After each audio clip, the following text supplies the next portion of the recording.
Millionaire I do husband not said, I love you. can't stand her anymore. I do So love she you. vanished, but what she left behind made him collapse. My beautiful family, what do you think will happen next?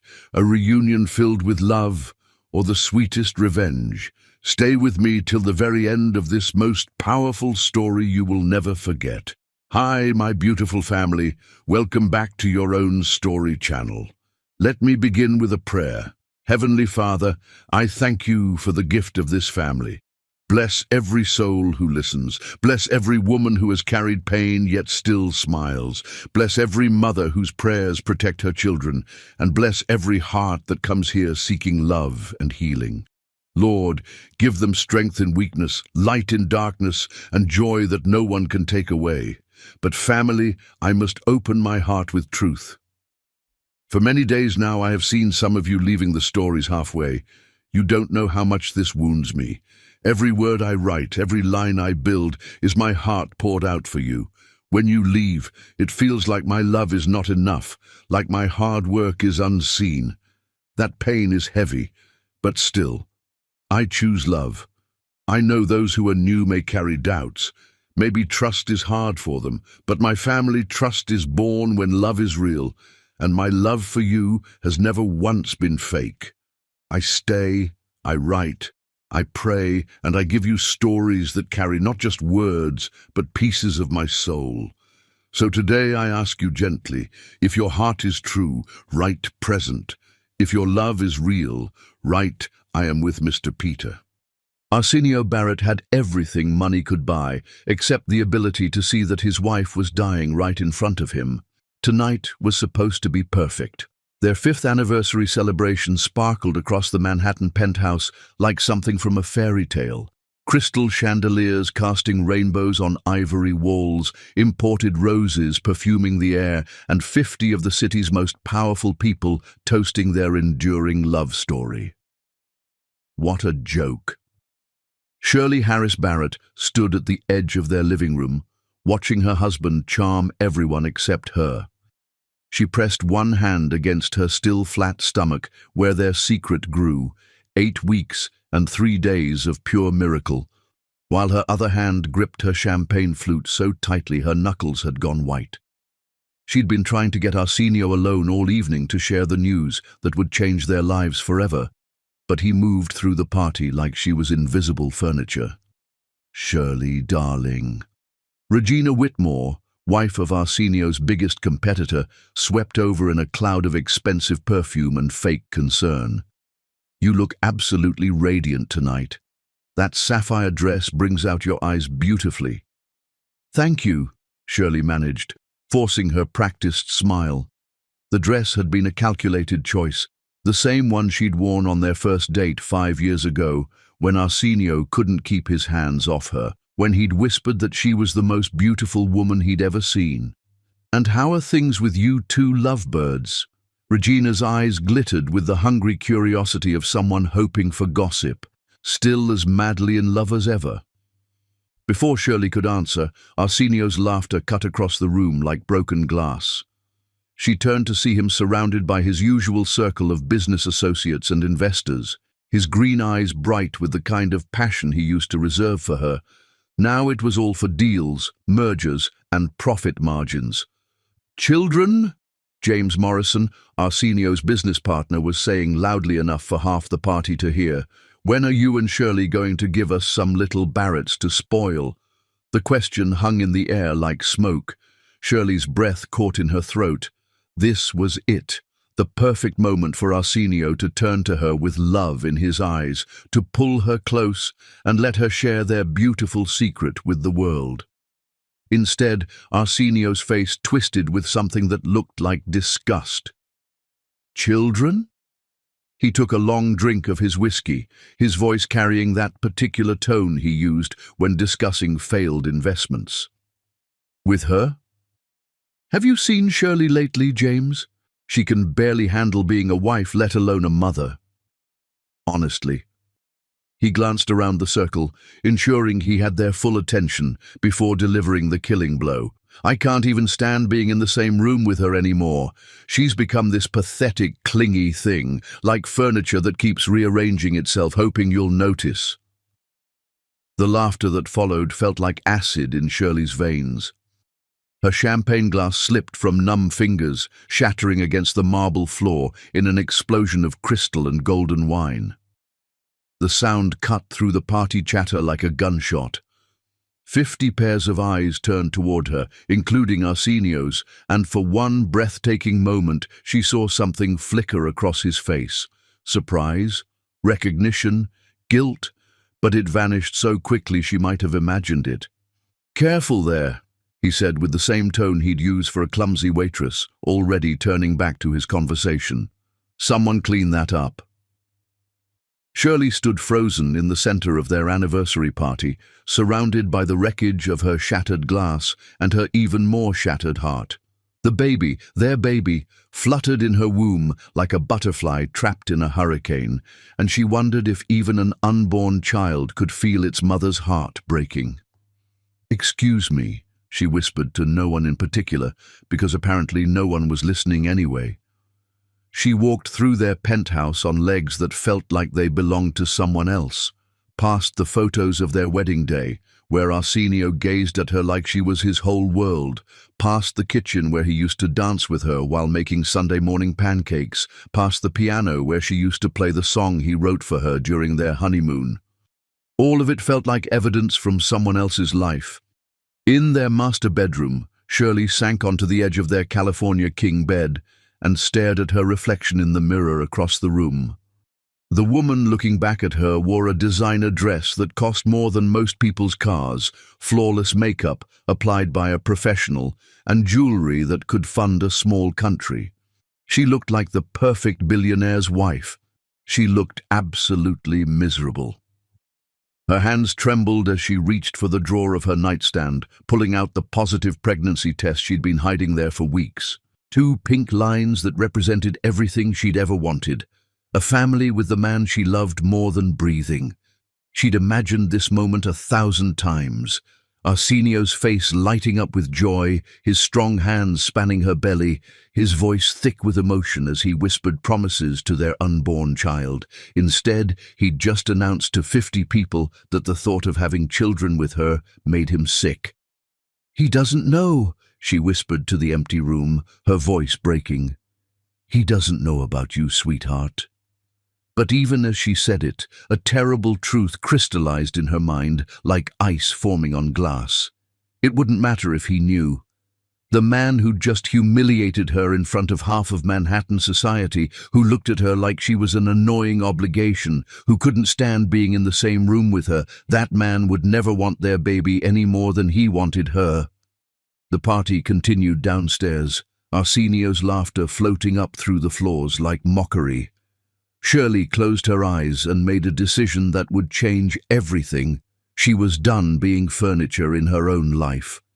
From the nightstand drawer, she pulled out a leather-bound journal, the same one where she'd been writing letters to Arsenio that she never had the courage to give him. Letters about how much she loved him, how proud she was of his success, how desperately she missed the man who used to see her as his equal partner instead of an expensive accessory. Tonight, she would write one final letter. But this one would be different. This one would be goodbye. As Shirley began to write, her tears falling onto paper like rain, she didn't notice Arsenio's business associate step out onto their private terrace to take a phone call. She didn't see him pause outside their bedroom window, his face growing pale as he overheard her whispered words to her unborn child. And she certainly didn't know that in exactly 72 hours, that phone call would set into motion a chain of events that would destroy everything Arsenio Barrett had ever built, starting with the most precious thing he'd never realized he had. Chapter 2. The Letters of a Broken Heart. The cruelest thing about loving someone who doesn't love you back is that hope dies slowly, one small betrayal at a time. Shirley stared at the blank page in her journal, her pen hovering over paper like a sword over a dying dream. Downstairs, the anniversary party was finally winding down. She could hear car doors slamming, engines starting, the last of their guests fleeing the scene of her public execution. In a few minutes, Arsenio would come upstairs, probably drunk, definitely pleased with himself for closing another business deal while his wife's heart bled out on their Italian marble floors. 3 days had passed since the party, and he still hadn't asked why she'd been so quiet, why she barely ate, why she flinched every time he spoke to her. The man who used to notice when she got a haircut couldn't be bothered to notice that his wife was drowning. "My dearest Arsenio," she wrote, her handwriting shaking. "Tonight you called me pathetic in front of 50 people. Tomorrow you'll probably forget you said it. But I'll remember it forever, because it was the moment I realized that the man I married died somewhere along the way, and I've been in love with a ghost." The words poured out of her like blood from a wound. 3 years of silent suffering, 3 years of watching the love of her life transform into a stranger who wore her husband's face. She wrote about their honeymoon in Tuscany when he'd carried her across every threshold for practice, about the morning he'd surprised her with coffee in bed just because it was Tuesday, about the night he'd stayed up holding her while she cried over her father's death. "I gave up my career at the Metropolitan Museum for you. I gave up my friends, my dreams, my identity. I became Mrs. Arsenio Barrett and forgot that Shirley Harris ever existed. I thought love meant sacrifice, but I never realized that sacrifice without appreciation is just slow suicide." Her phone buzzed. A text from Arsenio. "Working late. Don't wait up." It was barely 10 p.m. Shirley laughed, a sound so broken it scared her. Don't wait up. She'd been waiting up for 3 years, waiting for him to come home, waiting for him to notice her, waiting for him to remember he had a wife who loved him. Tonight would be the last night she'd ever wait for Arsenio Barrett. She opened her laptop and began researching things she'd never thought she'd need to know. Divorce lawyers, apartment rentals, how to disappear completely when you're married to one of the most powerful men in New York. Every search felt like another step away from the life she'd built and towards something terrifyingly unknown. But as she scrolled through possibilities, her hand kept drifting to her stomach. The baby changed everything. This wasn't just about her anymore. "I need to tell you something that will probably mean nothing to you, but means everything to me. I'm carrying your child, our child. 10 weeks of pure miracle growing inside me. I've been trying to find the courage to tell you for weeks, waiting for the right moment, the right mood, the right version of the man I married to resurface. After tonight, I know that moment will never come. You don't want children with the woman you can't stand to be around. You don't want a family with furniture that keeps rearranging itself. So I'm making this decision for all 3 of us." Her tears fell onto the keyboard, and she wondered if this was what dying felt like. Not all at once, but piece by piece, heartbeat by heartbeat, until nothing remained but the shell of who you used to be. From her jewelry box, she pulled out the ultrasound photo from her doctor's appointment that morning. Dr. Chen had smiled as she'd pointed to the tiny flicker on the screen. "There's your baby's heartbeat," she'd said. "Strong and perfect, just like Mama." Shirley had stared at that miraculous rhythm, imagining sharing the moment with Arsenio, imagining his hand in hers as they witnessed their child's first performance. Instead, she'd sat alone on the examination table, grieving for a marriage that had already flatlined. "I'm going to love this baby enough for both parents. I'm going to give our child everything you can't: time, attention, presence, unconditional love. I'm going to be the parent I wish you could remember how to be, and I'm going to make sure our child never feels invisible in their own life." The apartment suddenly felt suffocating. Shirley walked to their floor-to-ceiling windows, staring out at the glittering Manhattan skyline that had once seemed like a promise of endless possibilities. Now it looked like a beautiful prison, all glass and steel and cold reflected light. Behind her reflection, she could see their wedding photo on the nightstand, Arsenio lifting her over the threshold of their first apartment, both of them laughing like they'd won the lottery. That couple looked so happy, so in love, so certain their story would have a perfect ending. What fools they'd been. Do you remember our first dance? You sang in my ear, off-key and terrible and absolutely perfect. You said you'd never been happier in your life. You said I made you want to be the best man you could be. I keep wondering where that man went, and if there's anything I could have done to keep him. I've tried everything. I supported your career even when it meant moving across the country away from my family. I smiled through business dinners where your partners ignored me completely. I pretended not to notice when you stopped kissing me goodbye, stopped asking about my day, stopped seeing me as anything more than an expensive household appliance. Her phone buzzed again. Another text. Closing the Shanghai deal tonight. This could be worth 500 million. Don't wait up for the rest of the week. Don't wait up for the rest of the week. As if she were some needy puppy rather than the woman who'd stood by his side through every triumph, every setback, every 3 a.m. phone call that pulled him away from their dinner table, their bed, their life together. Shirley deleted the message without responding and continued writing. I want you to know that leaving you isn't revenge, it isn't punishment, it's survival. I can't keep loving someone who finds my existence unbearable. Our baby deserves better than a father who sees them as a burden and a mother who's forgotten how to breathe without permission. I hope someday you find whatever it is you're looking for in those hotel deals and merger meetings and late-night phone calls. I hope it loves you back better than I did. I hope it keeps you warm at night and laughs at your jokes and makes you feel like the man you used to be. Outside their window, the city pulsed with life. Millions of people living and loving and building futures together. Somewhere out there, Shirley thought, there were couples who still looked at each other like they were miracles. Somewhere, there were men who came home to their wives like they were returning to the best part of themselves. Arsenio used to be one of those men. Now he was downstairs closing deals while his marriage collapsed one floor above him. I'm setting you free, my love.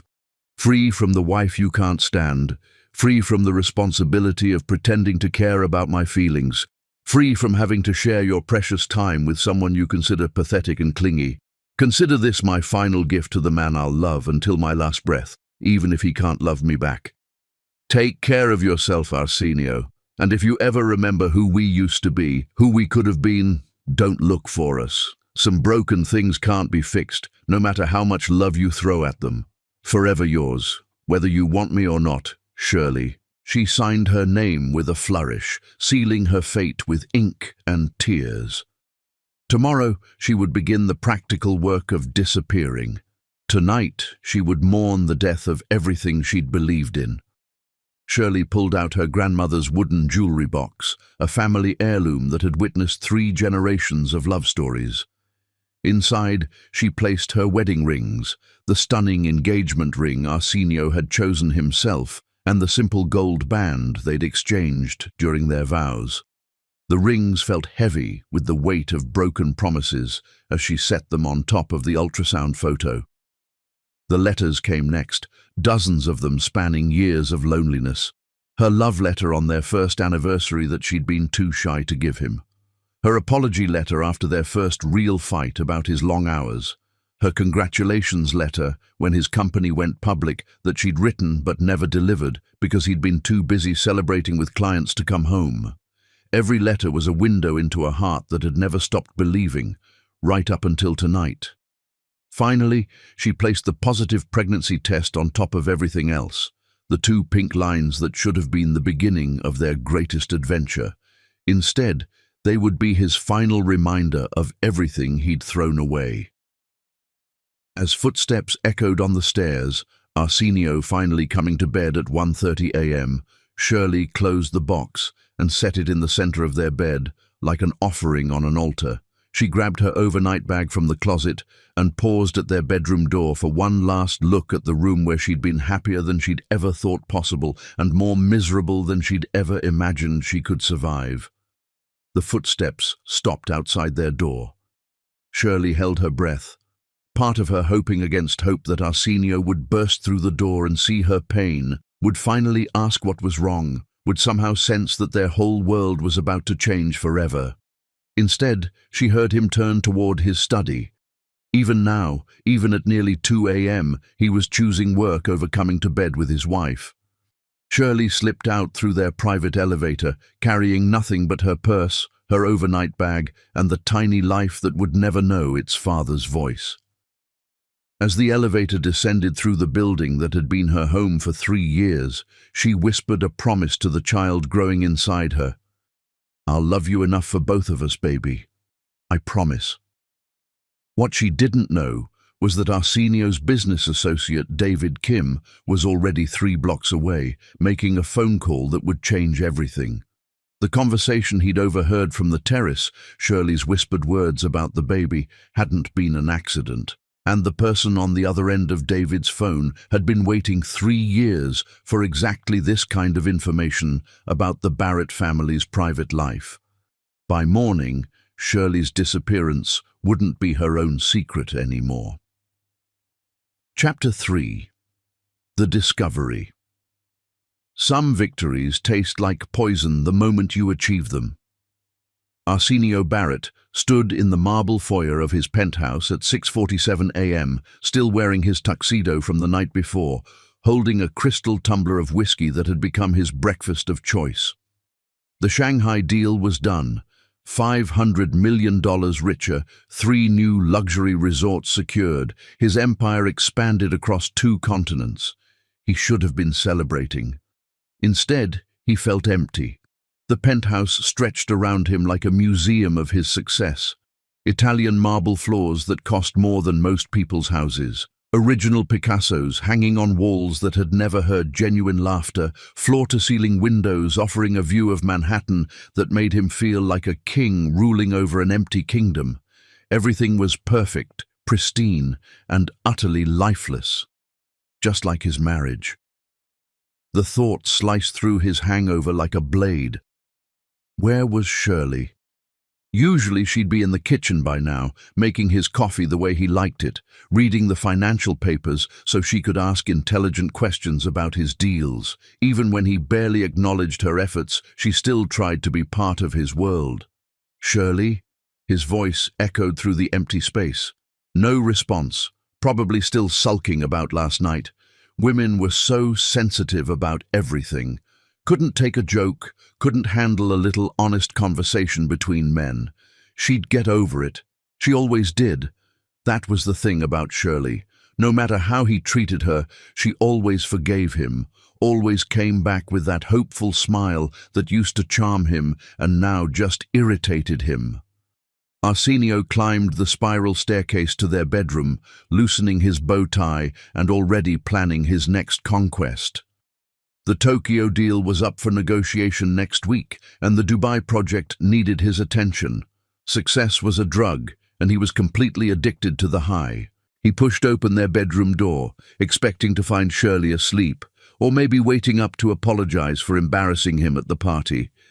What he found instead stopped his blood cold. The room was wrong, subtly, devastatingly wrong. Her perfume bottles were missing from the vanity. The romance novel she'd been reading was gone from her nightstand.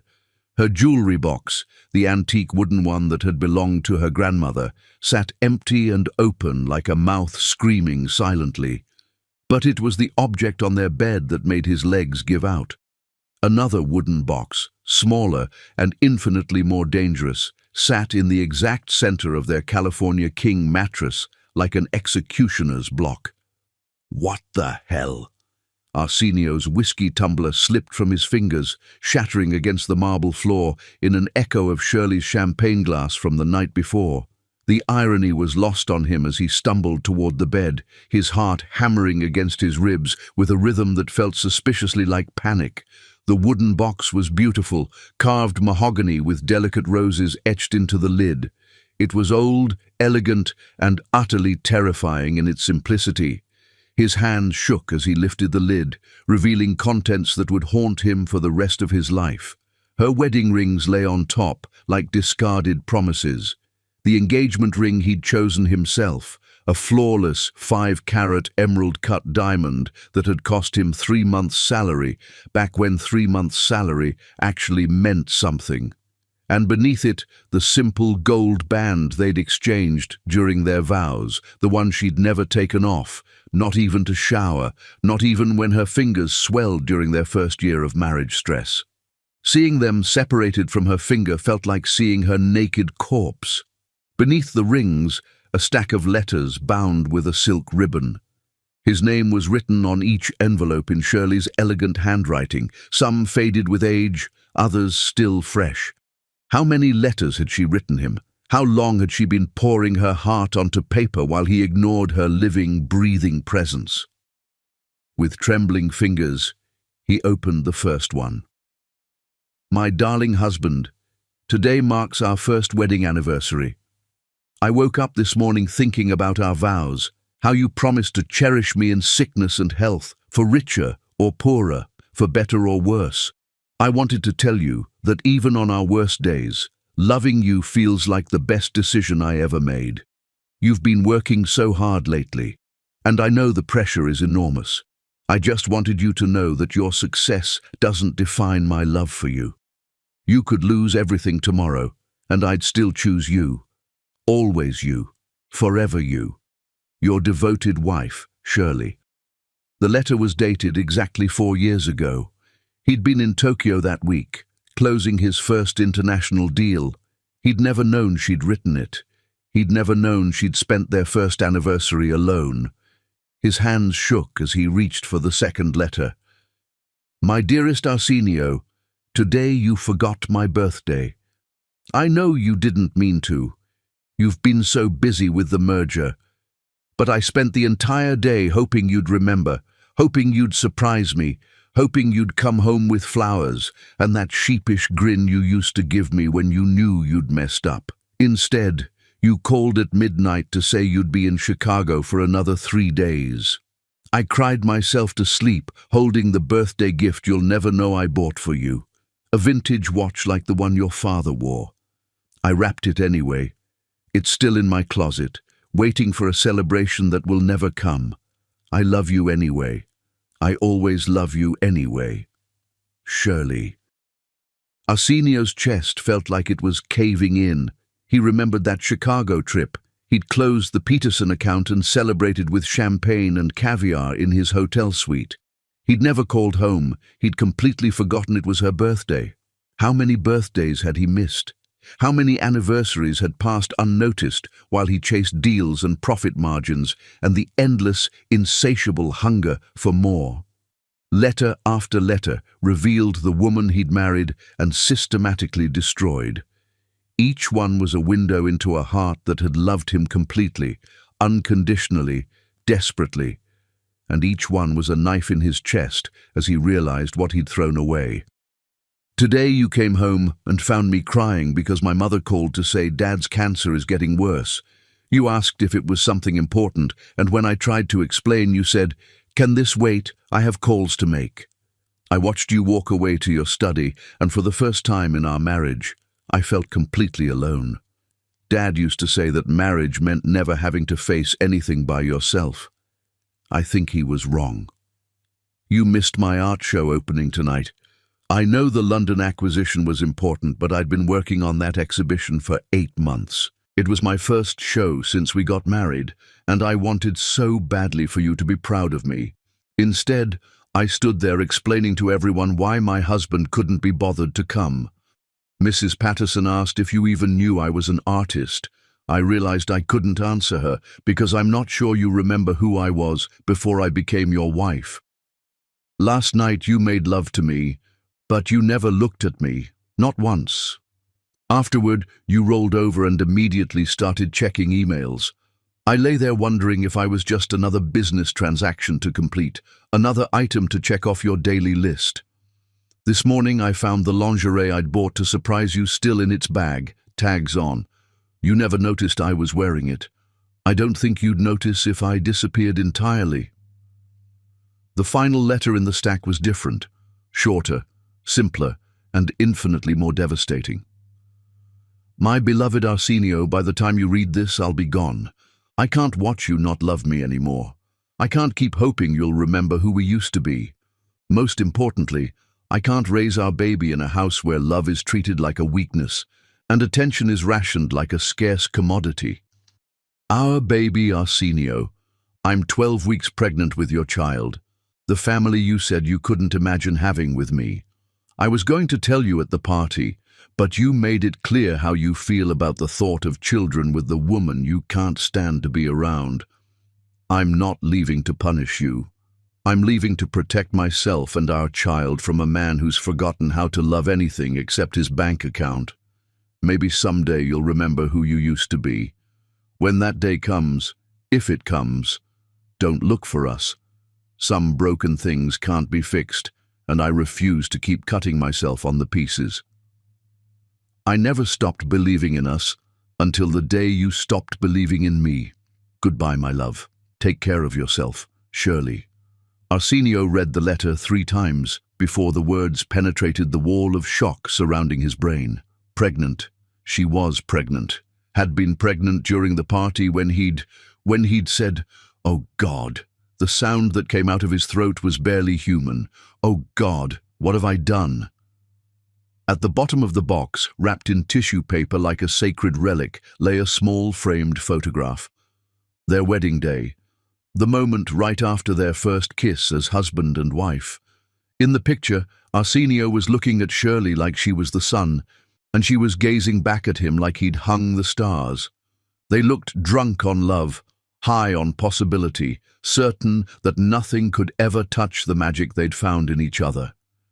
He turned the frame over with shaking hands and found her final message, written in the same elegant script that had filled every love letter. I never stopped believing in us until the day you stopped believing in me. Arsenio Barrett, master of the universe, builder of empires, conqueror of impossible deals, collapsed onto his marble floor and wept like a child. He cried for the woman who'd loved him when he had nothing to offer but dreams. He cried for the birthdays he'd missed, the art shows he'd ignored, the night she'd waited up while he chose business over her warm arms. He cried for his unborn child, who would grow up thinking Daddy didn't want them. Most of all, he cried because somewhere in his relentless pursuit of more, he'd lost track of everything that actually mattered. His phone rang. Probably another deal, another opportunity, another chance to build his fortune while his family crumbled around him. For the first time in 15 years, Arsenio Barrett let it ring. He had more important things to do. He had a wife to find, forgiveness to earn, and a child to meet. But as he reached for his phone to call every private investigator in New York, Arsenio didn't know that David Kim's mysterious phone call had already set wheels in motion. Someone had been waiting 3 years for Shirley to finally break, and they'd already moved to ensure that when Arsenio started looking for his wife, he'd find much more than he bargained for, because the Barrett family's private pain was about to become very public business. Chapter 4. The Empire Crumbles. When a man who has never begged for anything in his life finally falls to his knees, the whole world stops to watch him break. Arsenio Barrett stood in his corner office 70 floors above Manhattan, staring at 3 different private investigators who had just delivered the same impossible news. His wife had vanished without a trace. Not a single credit card transaction, not one security camera sighting, not even a whisper from the doormen who'd known her for 3 years. Shirley Harris Barrett had evaporated like smoke, taking his unborn child with her. "It's like she planned this for months," said Rebecca Torres, the most expensive private investigator in New York, her voice carrying a grudging respect. "She closed her personal accounts gradually, used cash for everything, even avoided using her phone for the last 2 weeks before she disappeared. Whoever taught her to vanish knew exactly what they were doing." "Find her," Arsenio's voice came out raw, desperate. "Whatever it costs, find her. I don't care if you have to hire the FBI, the CIA, or God himself. Find my wife." The investigators exchanged glances. Rebecca leaned forward, her expression carefully neutral. "Mr. Barrett, when someone disappears this completely, it usually means they don't want to be found. Maybe you should consider, get out." The words came out quiet, deadly. "All of you, get out and don't come back without results." As the investigators filed out, Arsenio's assistant Jenny lingered in the doorway, her usually cheerful face drawn tight with something that looked suspiciously like disgust. She'd been with the company for 2 years, had watched him build his empire from the inside, and had always admired his ruthless efficiency. Now she looked at him like he was something she'd scrape off her shoe. "Is there something you'd like to say, Jenny?"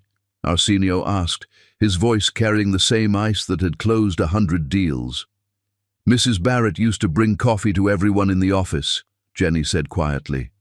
"Not just the executives, everyone. The security guards, the cleaning staff, the interns. She remembered birthdays, asked about people's kids, sent flowers when someone was sick. She was the kindest person I've ever met." Arsenio's chest tightened. "Jenny, she came in here 3 weeks ago while you were in Shanghai," Jenny continued, her voice growing stronger. "She wanted to surprise you by redecorating your office with photos of your trips together. She spent hours hanging pictures, arranging them perfectly. You want to know what you said when you got back?" He didn't want to know. He desperately didn't want to know. "You said the office looked cluttered and unprofessional. You told her to remove everything and never touch your workspace again. She took down every single photo without saying a word, but I saw her crying in the elevator." Jenny's eyes blazed with righteous fury. "She was trying so hard to connect with you, and you treated her like she was some annoying intern." "That's enough." "No, it's not enough." Jenny slammed a folder onto his desk. "You want to know why you can't find her? Because you spent 3 years teaching her that she was worthless. You want to know why she left? Because any woman with an ounce of self-respect would have left years ago." The folder hit his desk like a bomb. Inside were printed emails, phone records, meeting transcripts, all documenting his treatment of his wife over the past 2 years. Jenny had been keeping track, building a case file of his cruelty without him even knowing. "I quit," Jenny said simply. "I can't work for someone who throws away gold and calls it garbage. And Mr. Barrett? I hope she never comes back. She deserves so much better than you." The door slammed behind her, leaving Arsenio alone with the evidence of his own monstrosity. He flipped through the folder with growing horror. Email after email where he'd dismissed Shirley's attempts to communicate, phone logs showing weeks where he'd spoken to his lawyers more than his wife, meeting notes where he'd scheduled business dinners on their anniversary without even consulting her calendar. The worst was a transcript from a conference call 6 months ago where his business partner had asked if he wanted to include Shirley in the company Christmas party planning. "Why would I include her?" Arsenio had said.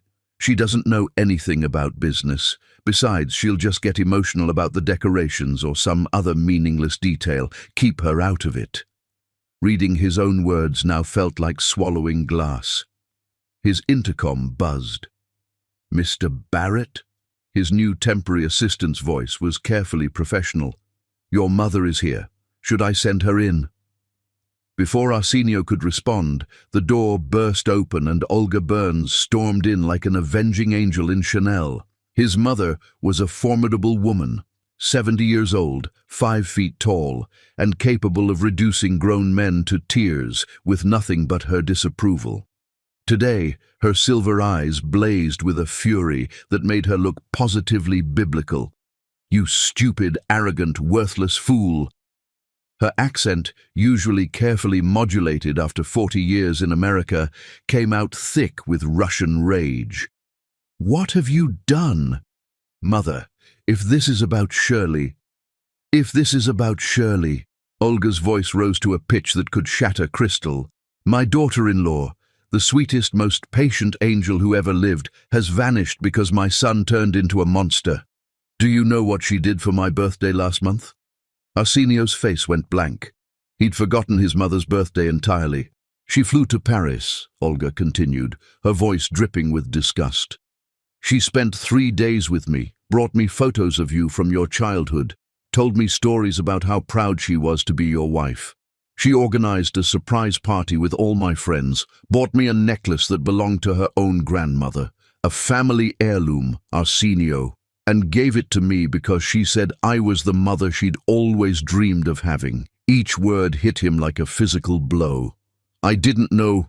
You didn't know because you don't pay attention to anything except your bank account. Olga picked up a crystal paperweight from his desk, and for a moment Arsenio thought she might actually throw it at him. That woman loved you like you were her religion, and you treated her like she was your servant. She left me, Arsenio said weakly, gesturing at the wooden box. She just left. She left because you killed her. Olga's voice broke on the words. Not with your hands, but with your indifference. Every day, a little more. You took the most loving woman I've ever met, and you murdered her spirit piece by piece, until there was nothing left but a ghost walking through your penthouse. Arsenio sank into his chair, the fight draining out of him like air from a punctured balloon. I know. God help me, I know. I found her letters, Mother. Years of letters I never read, never received, never knew existed. She was trying to reach me, and I was too blind to see. Letters? Olga's fury faltered for a moment, replaced by something that might have been hope. What kind of letters? He handed her the stack, watching his mother's face crumble as she read. Tears, actual tears from a woman who'd survived Stalin's purges and emigrated to America with nothing but determination, streamed down her cheeks. Oh, my sweet girl, Olga whispered. My poor sweet girl, look what we did to her. We? Olga's eyes flashed. You think this is all your fault? I was the one who told you emotion was weakness. I was the one who said successful men couldn't afford to be distracted by their wives' feelings. I taught you that love was a luxury you couldn't afford. She wiped her tears with the back of her hand. I killed my own daughter-in-law with my poison advice, and now she's gone. I'll find her, Arsenio said, desperation making his voice crack. I'll hire every investigator in the country. You'll what? Olga laughed bitterly. You'll drag her back to a life where she felt invisible. You'll force her to raise a child with a man who called her pathetic in public. Why would she want to be found by you? The question hit him like a slap.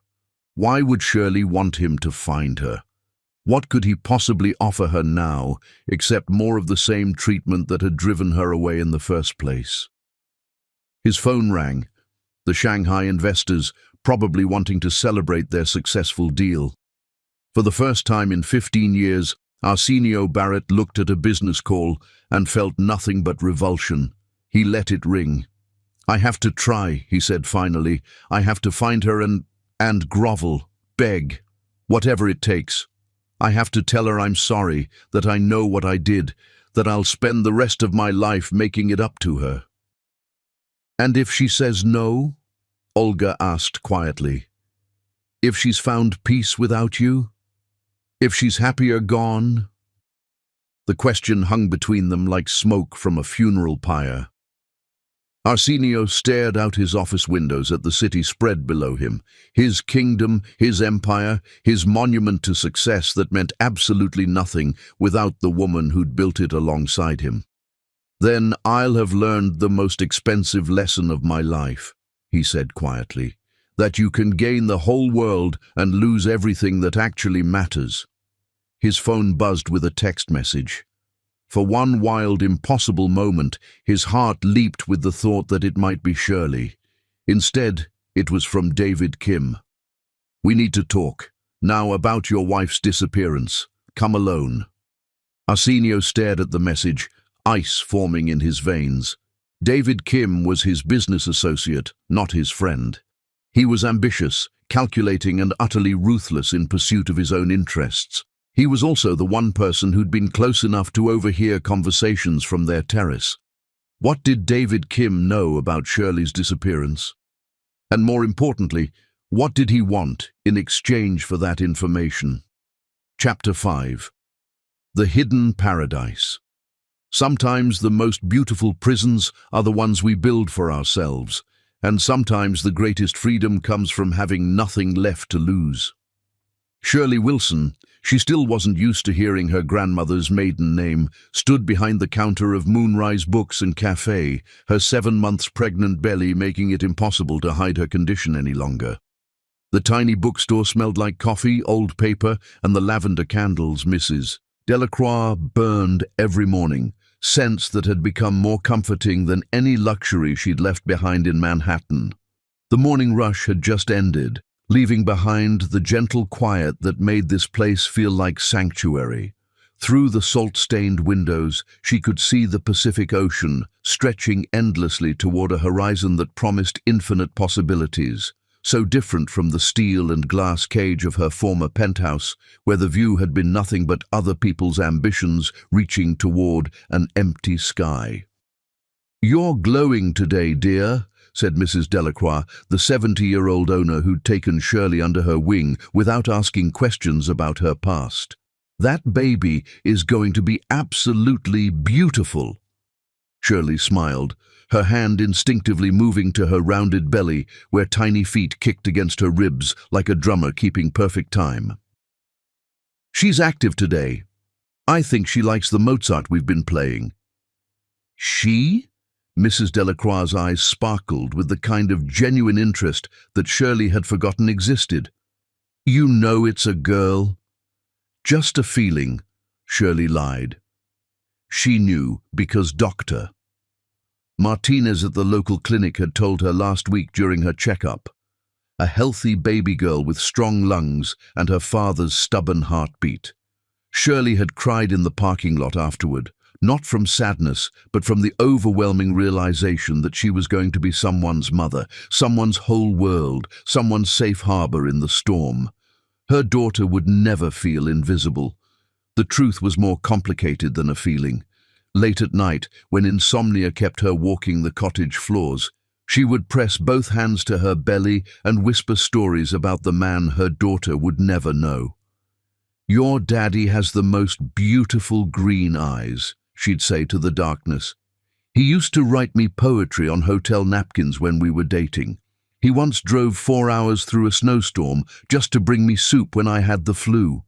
These midnight confessions were her way of keeping Arsenio alive for their child, even as she tried to bury him in her own heart. The bell above the door chimed, and Tommy Rodriguez burst in like a small hurricane, his backpack trailing papers and his face bright with excitement. At 7 years old, Tommy was her favorite customer. A boy whose single mother worked 2 jobs and couldn't always afford new books, so Shirley had started the Reading Champion program, where kids could earn free books by helping around the store. "Miss Wilson! Miss Wilson!" Tommy bounced on his toes, practically vibrating with energy. "I finished the dragon book. Can I start the wizard one now? Please?" "Of course you can, champion." Shirley reached behind the counter for the book she'd already set aside for him. "But first, tell me what you learned about friendship from the dragon story."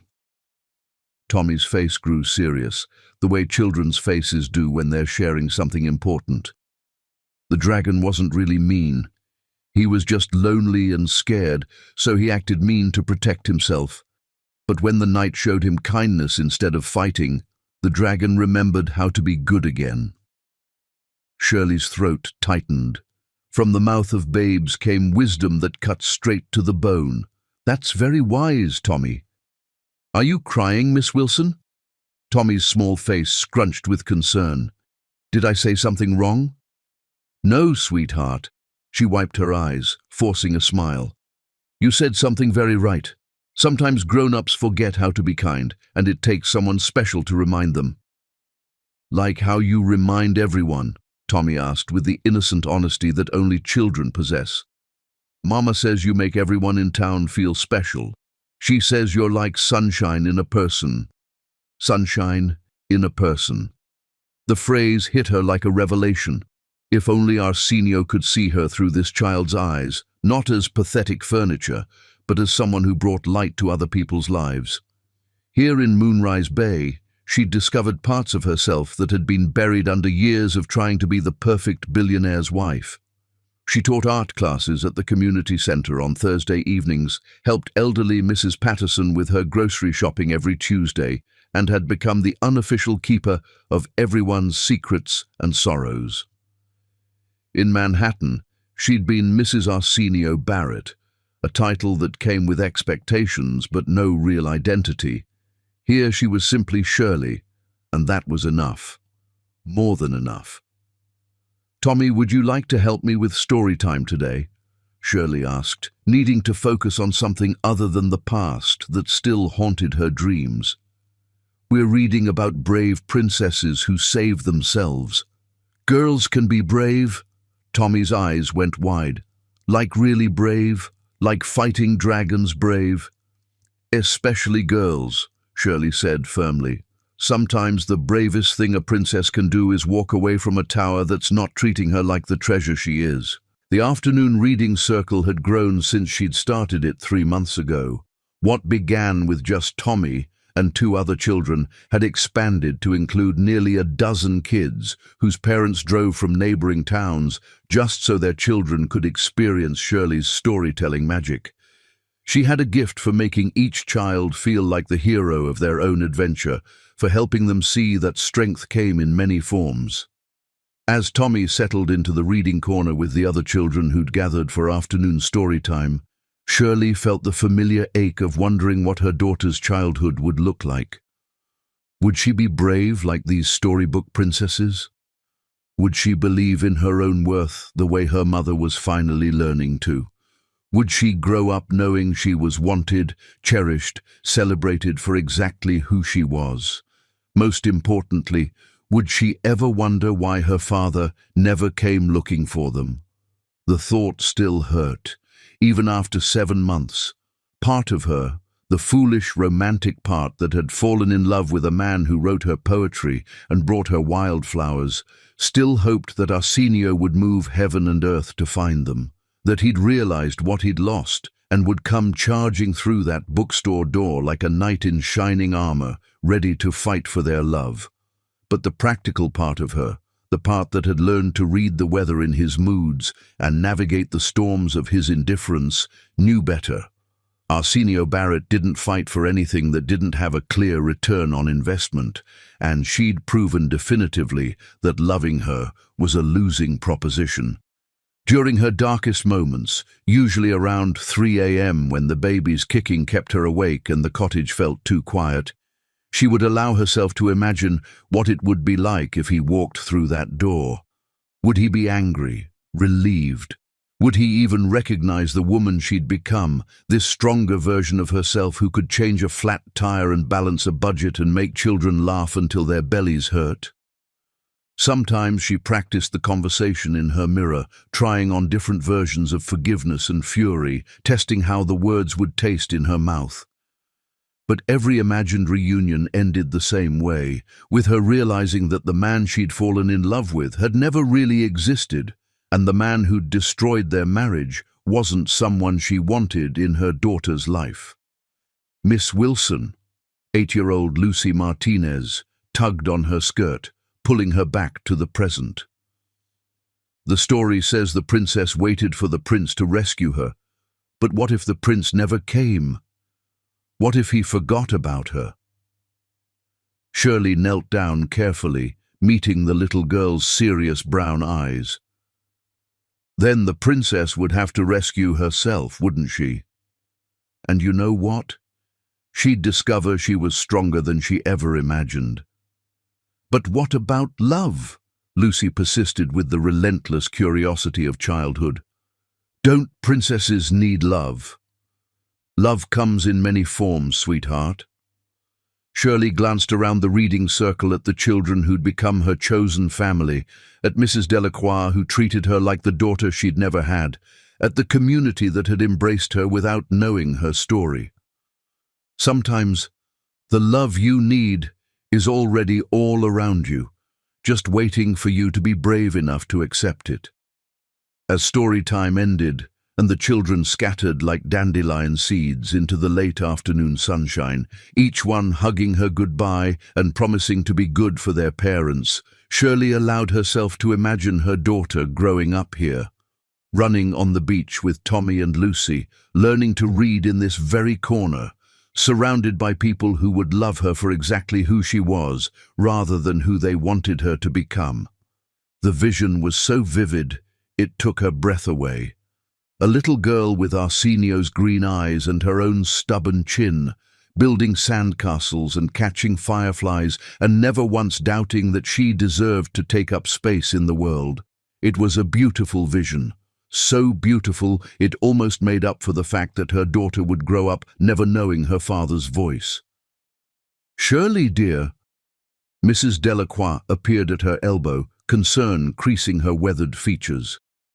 "You've been crying again. The baby—" "The baby's fine," Shirley assured her quickly, "just thinking about the future." "And the father?" Mrs. Delacroix asked gently. She'd never pressed for details, but she wasn't blind to the pain that sometimes flickered across Shirley's face when she thought no one was looking. Shirley's hand moved to her belly, where tiny fists were practicing boxing against her ribs with increasing frequency. Her daughter was going to be a fighter. She could feel it in every determined kick, every restless movement. The father made his choice long before he knew about her. We're better off without him.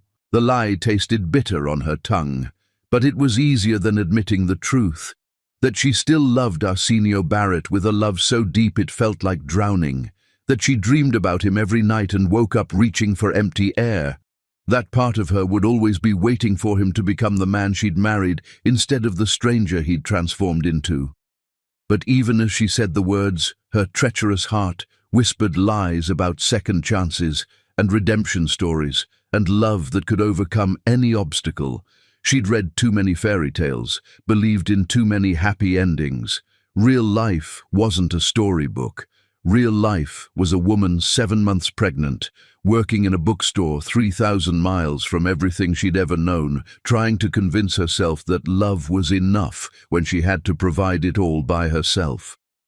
The sunset through the bookstore windows painted everything gold and amber, the same colors that used to dance in Arsenio's eyes when he looked at her like she was his miracle. Shirley closed her eyes and let herself remember, just for a moment, what it felt like to be someone's whole world. Then she opened them, straightened her shoulders, and got back to the business of building a life worth living. Because her daughter deserved a mother who knew her own strength, not a woman who waited around for men who'd forgotten how to love. What Shirley didn't know was that at that exact moment, 3,000 miles away, Arsenio Barrett was sitting in a downtown Manhattan warehouse, staring across a metal table at David Kim and realizing that his wife's disappearance wasn't the random act of a broken woman. It was the carefully orchestrated opening move in a game he'd never seen coming. And David Kim was about to tell him exactly who'd been pulling the strings. Chapter 6. The Mother's Quest. The most dangerous person in any war is the one who has nothing left to lose except the people they love. Olga Burns sat in the back of a hired sedan, watching the Oregon coastline roll past her window like scenes from a dream she'd never dared to have. 70 years old, worth $50 million in her own right, and she was driving toward a confrontation that could either heal her family or destroy what little remained of it forever. The manila folder on her lap contained everything. Rosa Martinez, the retired FBI agent she'd hired, had worked miracles. Credit card receipts from a pharmacy in Moonrise Bay, a job application at a local bookstore under the name Wilson, even a rental agreement for a cottage by the sea. Her daughter-in-law hadn't just disappeared. She'd been reborn. "Turn here," Rosa said from the front seat, consulting her tablet. "The bookstore should be 3 blocks down on the right. Blue shutters, hand-painted sign.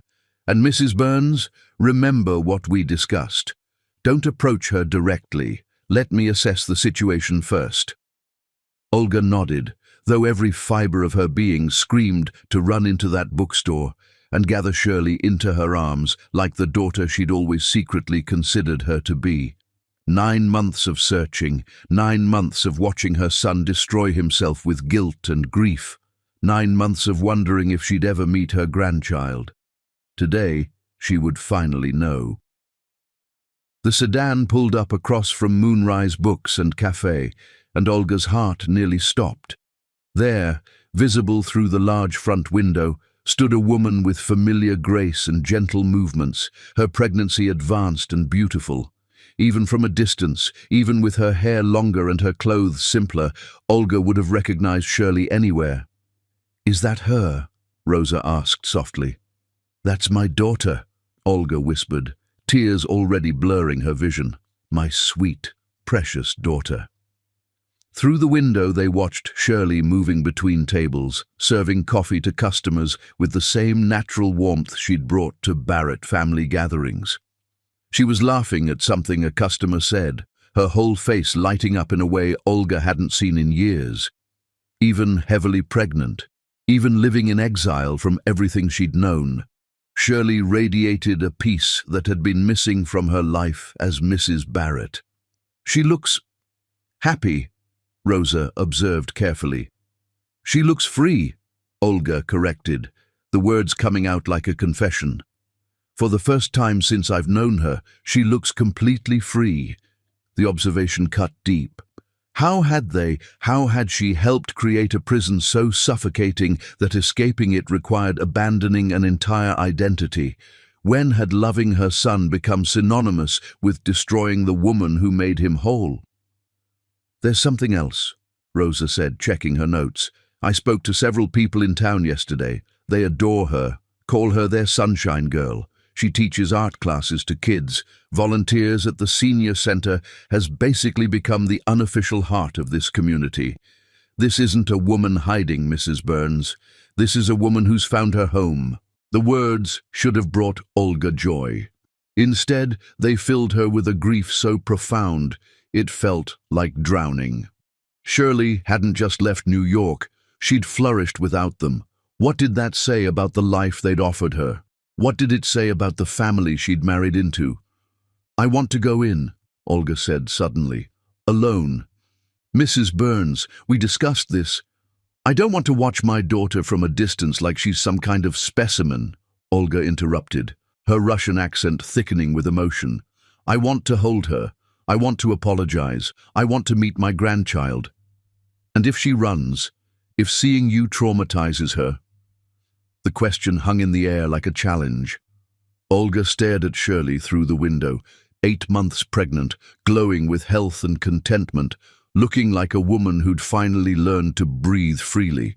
What right did she have to disrupt that peace? What right did any of them have to drag her back into the nightmare they'd helped create? But then Shirley moved, and Olga saw her profile clearly for the first time. Even in her happiness, even surrounded by people who clearly adored her, there was something in Shirley's expression, a shadow of longing, a flicker of sadness that crossed her face when she thought no one was looking. She was thinking about them, about him. "She still loves him," Olga whispered, the realization hitting her like lightning. "After everything, she still loves my stupid, blind son." "How can you tell?" "Because I know that look." Olga's hand pressed against the cool window glass. "I wore it for 20 years after my husband died. It's the look of a woman whose heart is in 2 places at once, grateful for the peace she's found, but grieving for the love she had to leave behind." Rosa studied Shirley's face through her binoculars. "You might be right. She touches her belly when she looks out the window like she's talking to the baby about someone. About its father." Olga's voice was certain. "She's telling that baby about Arsenio. Even after he broke her heart, she's keeping his memory alive for their child." The observation shattered something in Olga's chest. Even in exile, even carrying his baby alone, Shirley was protecting Arsenio's place in their child's life. The generosity of spirit it required was staggering, and completely in character for the woman who'd spent 5 years loving a man who'd forgotten how to love her back. "I have to talk to her," Olga said, reaching for the door handle. "Today. Now. Mrs. Burns. Rosa." Olga's voice carried the authority of a woman who'd survived revolution, immigration, and 50 years of New York society politics. "I've spent 9 months wondering if my grandchild would ever know their grandmother's love. I've watched my son destroy himself with regret, while the woman who could heal him lives 3,000 miles away, alone and pregnant, and probably terrified about facing motherhood without support. I will not spend one more day being a coward." Before Rosa could stop her, Olga was out of the sedan and crossing the street with determination that would have made her ancestors proud. The bookstore's wind chimes sang in the ocean breeze like a welcoming song, and the hand-painted sign promised books, coffee, and stories worth telling. Through the window, she watched Shirley arrange a display of children's books about family, stories of grandparents and parents and babies who brought joy wherever they went. The irony was almost too painful to bear. Olga pushed open the door, setting off a cheerful bell that made Shirley look up from her work. For a moment, time stopped. Recognition flashed across Shirley's face like lightning, surprise, fear, joy, and terror all warring in her brown eyes. Her hands went instinctively to her belly, protecting her unborn daughter from whatever storm was about to break. "Hello, sweetheart," Olga said softly, her voice breaking on the endearment she'd never allowed herself to use when they were still family. "You look beautiful." Shirley's face went white as paper. "Olga, how did you... Why are you..." Her legs seemed to give out and she grabbed the counter for support. Oh God, is Arsenio here?" "No, darling, no, he doesn't know I found you." Olga moved slowly, carefully, like she was approaching a wounded animal. "But we need to talk. About the baby. About my son. About how we destroyed the best thing that ever happened to our family." "I can't," Shirley whispered, tears already streaming down her cheeks. "I can't go through this again. Please, Olga. Please don't make me go through this again." Mrs. Wilson. Mrs. Delacroix appeared from the back office, her grandmother's instincts activated by the distress in Shirley's voice. "Is everything all right? Who is this woman?" Shirley looked between the two women, one who represented her painful past, one who'd become her chosen family. For a moment, Olga saw her calculating escape routes, preparing to run again, to vanish into another new identity rather than face the Barrett family legacy. "This is Arsenio's mother," Shirley said finally, her voice barely audible. My former mother-in-law." Mrs. Delacroix's eyes narrowed with protective fury. "The family that hurt you? The ones who made you cry yourself to sleep for months? You have some nerve showing up here, lady." "Yes," Olga said simply, meeting the older woman's glare without flinching. "I do. Because that's my grandchild she's carrying, and my son is dying without them both. And because I've spent 9 months realizing that the biggest mistake of my life was not protecting her from the monster I helped create." The admission hung in the air like incense in a cathedral. Shirley's eyes went wide with shock. In 5 years of marriage, she'd never heard Olga Burns admit to being wrong about anything. "You came alone?" Shirley asked, her voice filled with disbelief. "I came to apologize," Olga said, her proud shoulders finally bowing under the weight of her guilt. "I came to beg forgiveness from the daughter I failed to protect. And I came to ask if there's any chance, any hope at all, that love might be stronger than the damage we've done." Outside the bookstore window, storm clouds gathered over Moonrise Bay like harbingers of the emotional tempest about to break. And 3,000 miles away, in a Manhattan warehouse, Arsenio Barrett was about to discover that David Kim's betrayal was just the beginning of a conspiracy that threatened to destroy not just his marriage, but everything he'd ever built. Because some secrets are worth killing for, and some people had been waiting years for the Barrett family to finally tear itself apart. Chapter 7. The Conspiracy Revealed. The worst betrayals come from the people who smile at your wedding and then spend years plotting your funeral. Arsenio Barrett sat across from David Kim in an abandoned warehouse in Queens, watching his supposed business partner light a cigarette with hands that shook slightly, the only sign that David understood exactly how dangerous this conversation was about to become. The warehouse smelled like rust, old concrete, and secrets that had been rotting in the dark for far too long. "Before I tell you what I know about your wife," David said, exhaling smoke like a dragon, preparing to burn down everything Arsenio thought he understood about his life. "You need to understand something about the Shanghai deal you're so proud of. It was never about the hotels." "What are you talking about?" Arsenio's voice came out harder than steel, but inside, ice was forming in his veins. David's smile held no warmth, just the cold satisfaction of a hunter who'd finally cornered his prey. "The Shanghai deal was about positioning you for a hostile takeover," David continued, his tone conversational, almost friendly. "See, some very powerful people have been watching Barrett luxury resorts for 3 years, waiting for the right moment to move. But they needed you distracted, isolated, vulnerable. They needed your judgment compromised." "You're insane." But even as Arsenio said it, pieces were clicking into place like bullets loading into a chamber.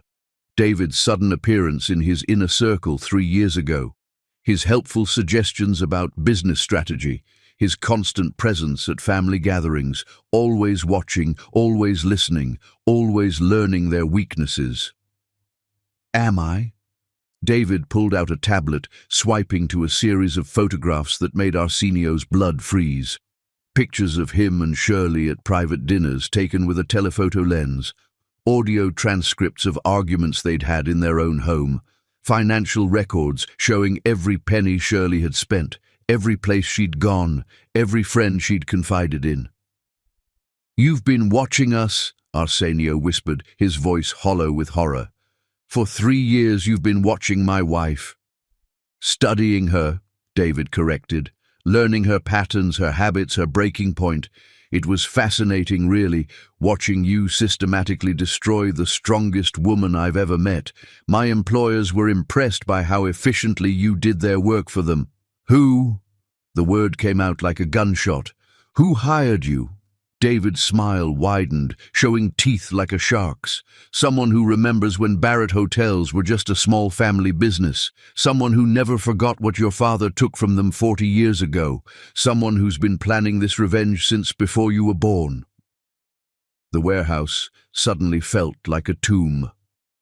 Arsenio's mind raced through decades of his father's business dealings, trying to identify enemies who might harbor grudges across generations. "My father's been dead for 15 years. But his sins live forever," David said softly. "Just like his empire. Did you know that in 1982 your father acquired the Celestial Hotel chain through what the owners called aggressive negotiation tactics?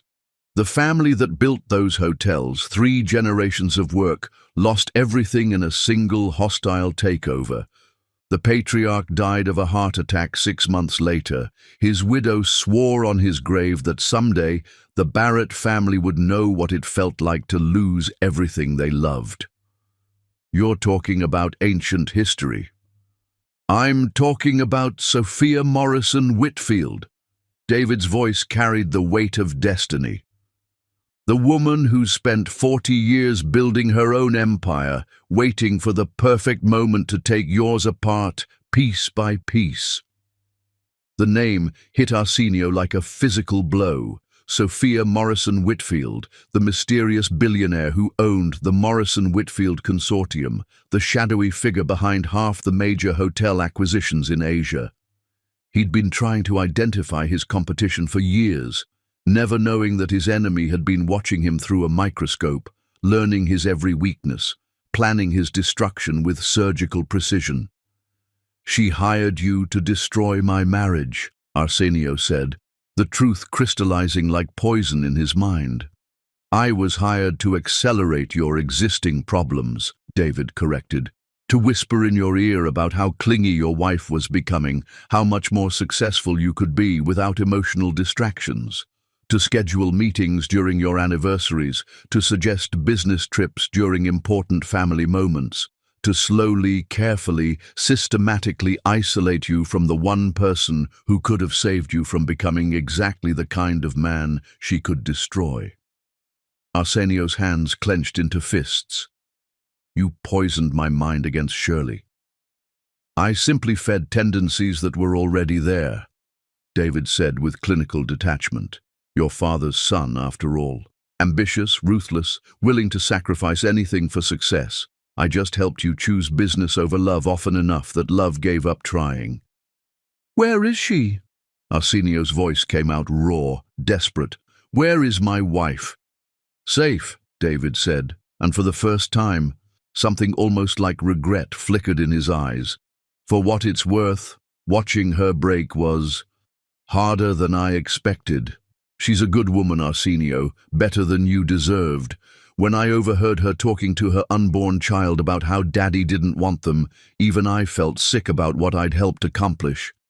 You son of a—" "But the job is done," David continued ruthlessly. "Your wife is gone, your marriage is destroyed, your reputation is in ruins, and your business judgment is compromised by guilt and desperation. Tomorrow, Sophia Morrison Whitfield will make her move. Barrett Luxury Resorts will be offered a merger that you'll be in no position to refuse. And just like that, the empire your father stole will return to its rightful owners."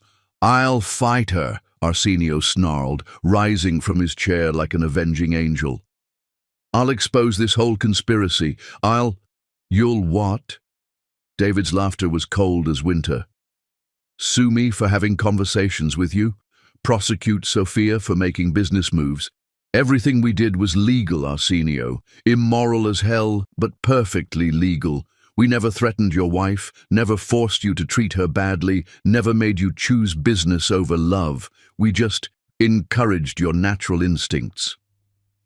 The truth of it hit harder than any physical blow. David was right. Everything that had destroyed his marriage had come from Arsenio's own choices, his own cruelty, his own blindness. The conspiracy had simply held up a mirror to the monster he'd already become. "But I will tell you where she is," David said, stubbing out his cigarette like he was extinguishing Arsenio's last hope. "On one condition." "Name it." "Walk away from Barrett Luxury Resorts. Tonight, sign over your shares to Sophia Morrison Whitfield without a fight, and I'll give you an address. Try to fight this, and your wife and child disappear forever. And trust me, Sophia's resources make yours look like pocket change." Arsenio stared at the man who'd spent 3 years orchestrating his downfall, feeling something shift inside his chest like tectonic plates moving. His father's empire versus his father's grandchild. The business he'd built his identity around versus the family he'd never learned to value. For the first time in his life, the choice was crystal clear. "Deal," he said without hesitation. "Give me the address." David's eyebrows rose in surprise. "Just like that? You're walking away from a billion-dollar empire?" "I'm walking toward the only empire that actually matters," Arsenio said, holding out his hand. "My family. Now give me my wife's location, or I'll tear this city apart until I find her myself." David smiled, genuine this time, almost admiring. "Maybe there's hope for you after all." He slid a piece of paper across the table. "Moonrise Bay, Oregon. But Arsenio, she's built a life there. A good life. She's 8 months pregnant and due any day. If you show up as the same man who drove her away, you'll lose her forever." "Then I guess I better figure out how to become someone worthy of getting her back." As Arsenio walked out of the warehouse, the address burning in his pocket like a promise, He didn't know that 3,000 miles away, his mother was about to have the most important conversation of her life. And he had no idea that in exactly 12 hours, everything he thought he knew about love, forgiveness, and second chances was about to change forever. Chapter 8. The Grandmother's Reckoning. When two women who love the same man finally stop fighting each other and start fighting for him, miracles become possible. The silence in Moonrise books and cafes stretched like a tightrope between two hearts that had been shattered by the same man. Shirley gripped the counter so tightly her knuckles went white, her 8 months pregnant belly making her feel vulnerable and exposed under Olga's intense gaze. Mrs. Delacroix hovered nearby like a protective mother hen, ready to call the police if this stranger threatened her beloved surrogate daughter. "Please," Shirley whispered, her voice breaking. "Please don't tell him where I am. I can't survive losing him again." Olga's heart cracked open at the raw terror in Shirley's voice. This wasn't the confident museum curator who'd captured her son's heart, or even the elegant society wife who'd graced Barrett family gatherings with quiet dignity. This was a wounded woman who'd been hurt so deeply that the mere mention of the man she loved sent her into a panic. "Sweetheart," Olga said softly, taking a careful step forward. "I'm not here to drag you back to a life that hurt you. I'm here to tell you that the man who destroyed your marriage isn't my son anymore. Don't." Shirley's hand moved protectively to her belly, where tiny feet kicked against her ribs as if sensing their mother's distress. "Don't give me hope. I can't carry hope for both of us anymore. It's too heavy." The words hit Olga like physical blows. Hope had become a burden for this woman. That was what they'd done to her. They'd made love feel like a punishment, and hope feel like foolishness. "Mrs. Wilson," Mrs. Delacroix interrupted, her voice sharp with protective fury. "You don't have to talk to this woman. I can call Sheriff Rodriguez." "It's okay, Mrs. D," Shirley said quietly, though tears were streaming down her cheeks. She was family once, before everything fell apart." "Family doesn't abandon family," Mrs. Delacroix said pointedly, glaring at Olga. "Family doesn't let their children destroy the people they're supposed to love." "You're absolutely right," Olga said, her voice thick with shame. "I failed her. I failed them both. I let my son become a monster, and I did nothing to protect the woman who loved him more than life itself." The admission hung in the air like a prayer for forgiveness. Shirley's eyes went wide. In 5 years, she'd never heard Olga Burns take responsibility for anything, let alone admit to being wrong about something so fundamental. "You hated me," Shirley said, her voice barely a whisper. "From the moment Arsenio brought me home, you thought I wasn't good enough for your family." "I was terrified of you," Olga confessed, sinking into one of the cafe chairs like an old woman suddenly aware of her age. "You made my son soft, gentle, human. You made him laugh at terrible movies and dance in the kitchen and talk about dreams instead of just profit margins. I thought emotion was weakness, so I poisoned his mind against the best thing that ever happened to him. You told him I was holding him back. I told him love was a luxury he couldn't afford." Olga's voice broke on the words. "I told him that successful men didn't let their wives distract them from building empires. I taught him to see your love as nagging, your needs as inconvenience, your very presence as an obstacle to overcome." Shirley pressed both hands to her mouth, stifling a sob that came from someplace so deep it felt like it was tearing her soul in half. "Why are you telling me this now?" "Because I've spent 9 months watching my son destroy himself with guilt," Olga said, rising from her chair and moving closer to Shirley with the careful movements of someone approaching a wounded animal. "Because I've seen him lose 40 pounds, stop sleeping, turn his back on every business deal that used to define his existence. Because the man who used to care about nothing except money now spends his days reading the love letters you left him and crying like his heart has been ripped out." "Stop," Shirley whispered. "Please, stop." He sleeps in your closet, Olga continued relentlessly. Every night, surrounded by your clothes because it's the only place he can still smell your perfume. He carries your pregnancy test in his wallet, the one you left in that wooden box. He's shown it to me a dozen times, asking what he could have done differently, how he could have been so blind to something so precious. He said he couldn't stand me, Shirley said, her voice rising with years of suppressed pain.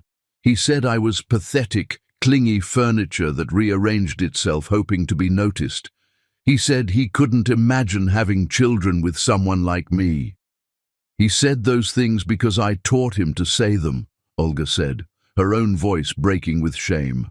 For 3 years, I whispered poison in his ear about how wives should know their place, how emotion was weakness, how successful men couldn't afford to be distracted by love. I turned my son into my late husband's ghost, cold, calculating, incapable of seeing past his own ambition. Mrs. Delacroix stepped forward, her protective instincts warring with her grandmother's heart as she saw Olga's genuine anguish. "The baby is due any day now," she said quietly. "Shirley's been having contractions all week. If you're here to upset her—" "I'm here to help deliver my grandchild if necessary," Olga said fiercely. "I'm here to protect them both from any more damage my family has caused, and I'm here to tell Shirley something that might change everything." "What?" Shirley asked, though she looked terrified to hear the answer. 3 days ago, Arsenio discovered that your disappearance was orchestrated by his business partners as part of a conspiracy to destroy his company, Olga said, watching Shirley's face carefully. "Someone spent 3 years manipulating him into treating you badly, knowing that losing you would break him completely. And when he found out, when he learned that people had been using his love for you as a weapon against him, do you know what he did?" Shirley shook her head, unable to speak. "He walked away from Barrett Luxury Resorts, a billion-dollar empire that 3 generations of his family built. He signed it over to his enemies without a fight, because getting back to you mattered more than keeping everything else." The silence that followed was deafening. Shirley stared at Olga like she'd just spoken in a foreign language, her brain struggling to process information that contradicted everything she believed about her husband's priorities. "He gave up his company," she whispered finally. "For me? For you and the baby he didn't even know existed until he read your letters," Olga confirmed. "Shirley, my son is on his way here right now. He should arrive tomorrow morning, and I need to know, is there any chance, any hope at all, that you might be willing to let him try to earn your forgiveness?" Before Shirley could answer, a sharp pain lanced through her abdomen, so intense it doubled her over. Her water broke in a rush of fluid that splashed onto the hardwood floor, like her body had been waiting for this exact moment of emotional overload to bring her daughter into the world.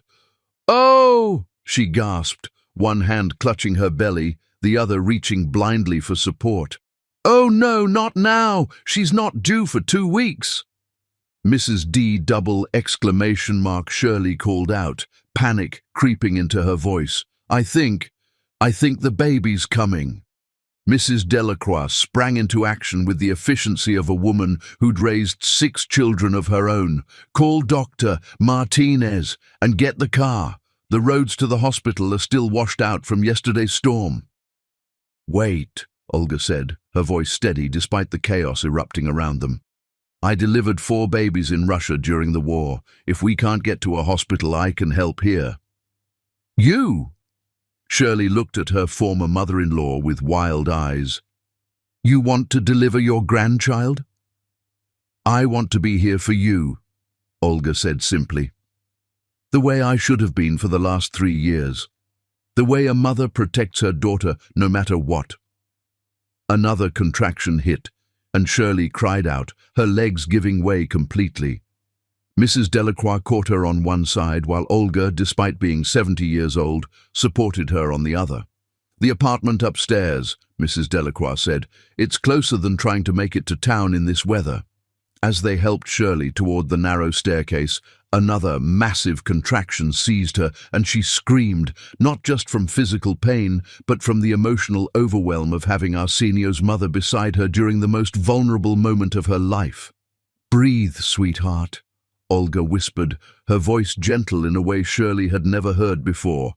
"Your daughter is ready to meet the world, and I promise you, whether her father deserves it or not, this baby is going to be surrounded by love." Outside, thunder rolled across Moonrise Bay like the sound of destiny approaching. And 3,000 miles away, Arsenio Barrett was boarding a private jet, racing toward the most important reunion of his life, completely unaware that he was about to become a father in the middle of the storm. Chapter 9. The Father's Awakening. Some journeys begin with a single step, but the most important ones begin with falling to your knees and learning how to crawl toward redemption.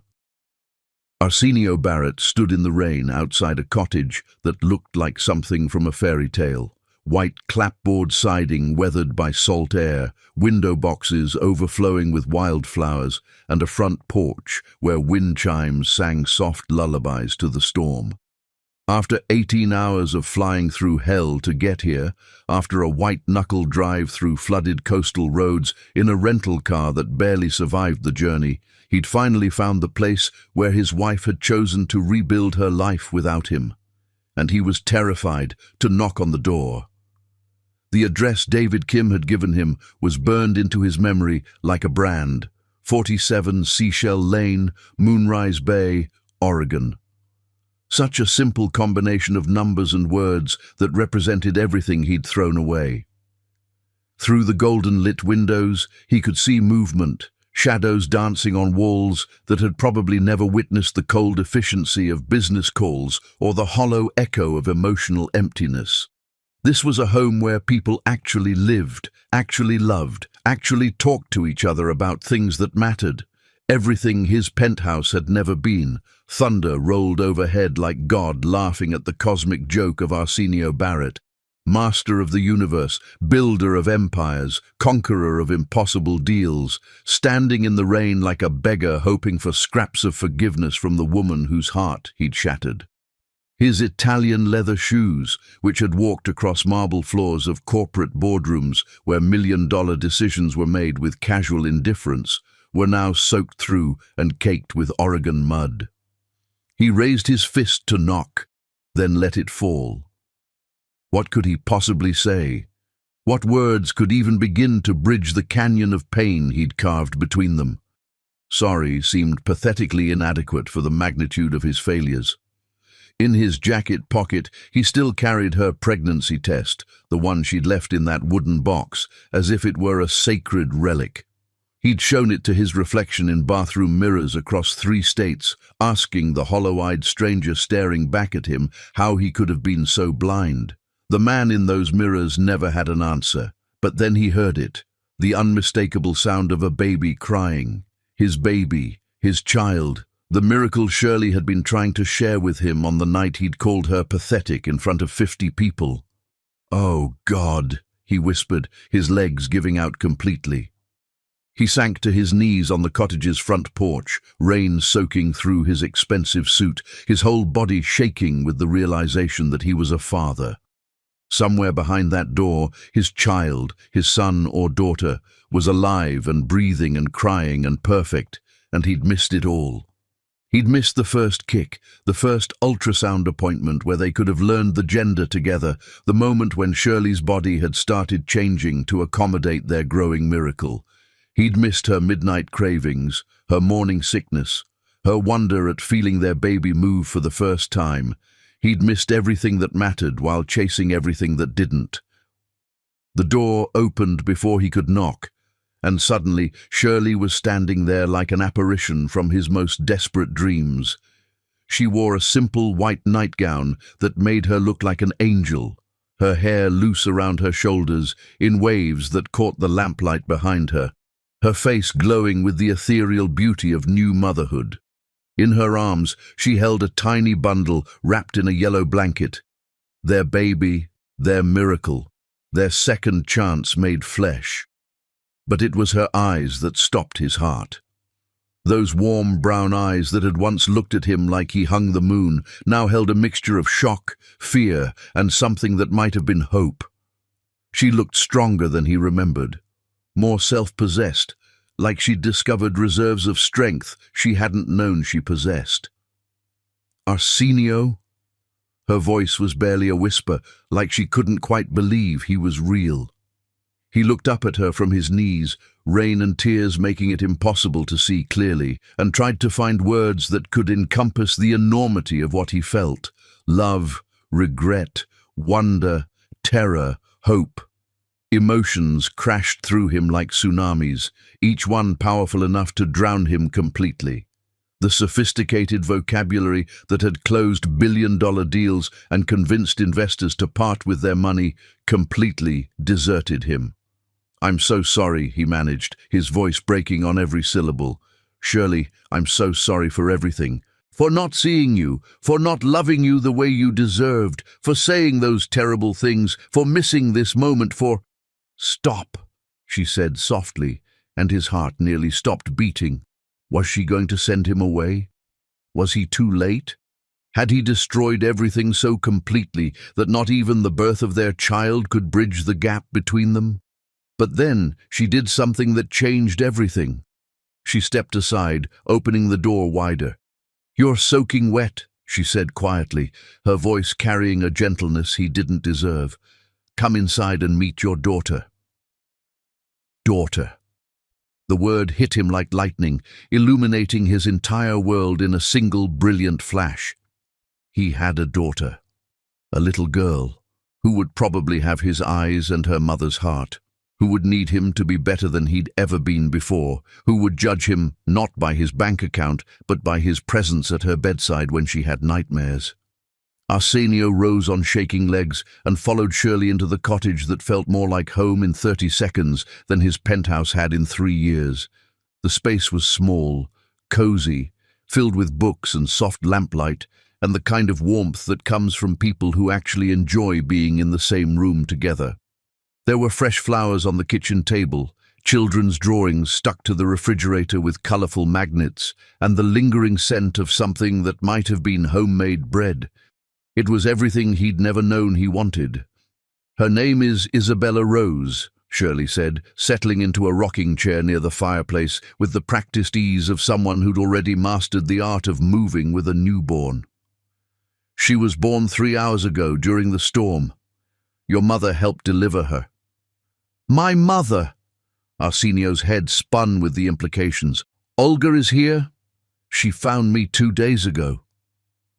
Shirley's voice was carefully neutral, but he could hear layers of emotion beneath the surface: forgiveness, exhaustion, and something that sounded almost like gratitude. "We had a conversation about a lot of things. About you, about us, about the mistakes that brought us all to this moment." From the kitchen doorway, Olga appeared like a guardian angel in rumpled designer clothes. Her usually perfect appearance was completely destroyed. Hair wild from the storm, makeup smeared with tears of joy, clothes stained with evidence of the miracle she'd just helped facilitate. He'd never seen his mother look more beautiful. "You came," she said simply, her eyes bright with tears that she made no effort to hide. "You called," he replied, understanding passing between mother and son like electricity. "You said I had a daughter." "You do." Olga's voice carried wonder, pride, and a love so fierce it took his breath away. "Arsenio, she's perfect. She has your eyes and Shirley's gentle spirit and the strongest lungs I've ever heard on a newborn. She's going to be magnificent. She's going to change the world just by existing in it." Arsenio turned back to Shirley, hardly daring to breathe. The moment stretched between them like a tightrope over an abyss. Everything he'd ever wanted was right there, just a few feet away, wrapped in a yellow blanket, and completely dependent on the grace of the woman he'd failed so completely. May I hold her?"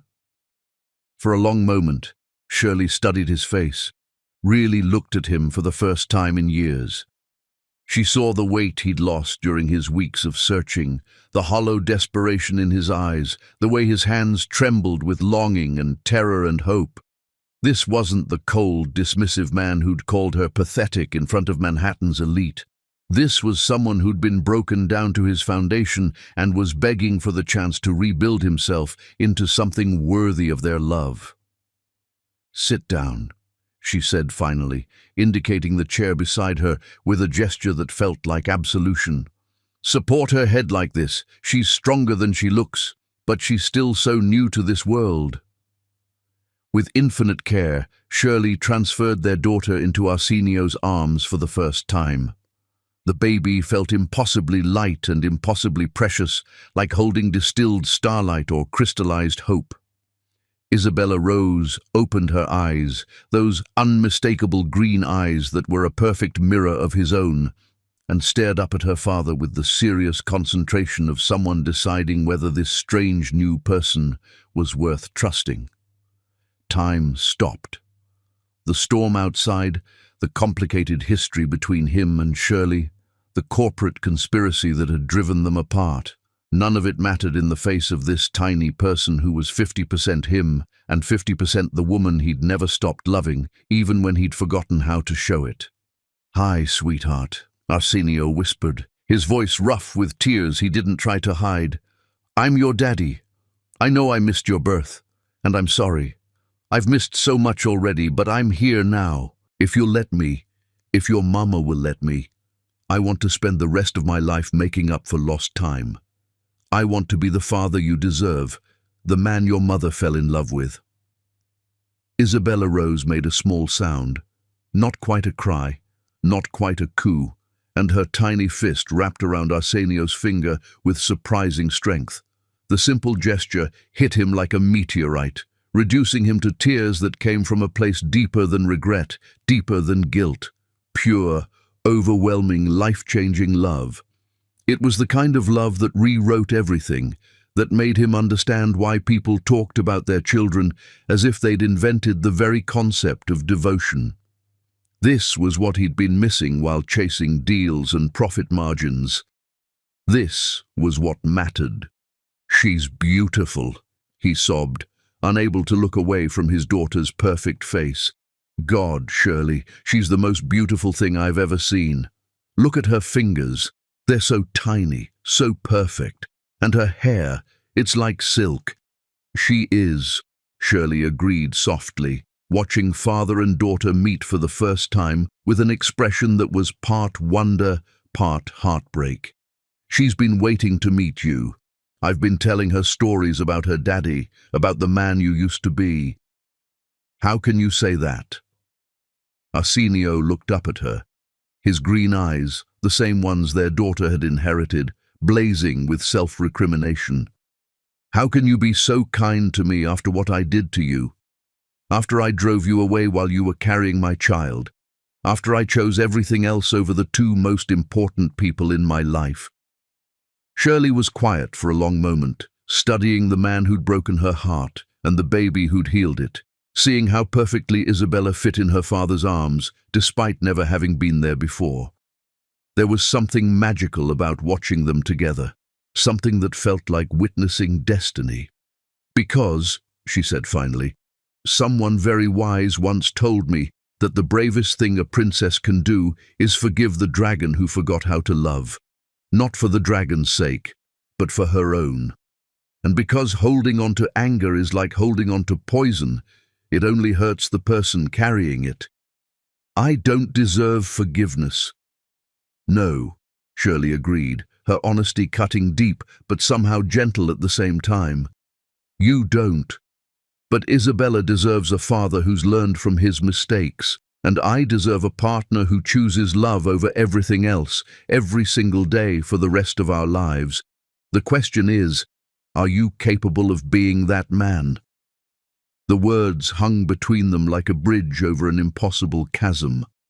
Arsenio stared at his wife, his brave, magnificent wife who'd had the strength to leave him and the grace to let him back into her life, and felt something shift in his chest like pieces of a puzzle finally clicking into place. I walked away from Barrett Luxury Resorts, he said quietly, the words feeling strange in his mouth. For 15 years, that company had been his identity, his worth, his everything. Signed over everything to the people who orchestrated this whole nightmare, the hotels, the money, the empire. I gave it all up to find you. Shirley's eyes went wide with shock. You gave up your company, your father's legacy, for us? I gave up everything that didn't matter to get back the only things that do. He looked down at Isabella, who was falling asleep in his arms with the trust that only babies possess, her tiny chest rising and falling in perfect rhythm. You and this perfect little girl are my real empire.